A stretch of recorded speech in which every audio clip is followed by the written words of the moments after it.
అనుకుని కానీ తిరుగుముఖం పట్టరు. అసలు తిరుపతి ప్రయాణం కాళహస్తితోనే పూర్తవుతుందని, కాళహస్తిలో శివుణ్ణి దర్శించుకున్న తర్వాత ఇంకెక్కడికి వెళ్లకుండా నేరుగా ఇంటికి చేరుకోవాలని చెబుతారు. శ్రీకాళహస్తి అంటే సాలీడు, పాము, ఏనుగు శివుణ్ణి పూజించిన ప్రదేశమని, భక్త కన్నప్ప తన కళ్ళని శివుడికి అర్పించిన ప్రదేశమని తెలుసు.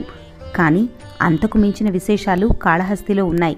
అవేంటో తెలుసుకోవాలనుందా? కాళహస్తిలోని ముఖద్వారం గడప కింద 2 భక్తుల దేహాలు ఇప్పటికీ ఉంటాయని చెబుతారు. అందుకే ఈ గడప తర్వాత మరో గడప కూడా కనిపిస్తుంది.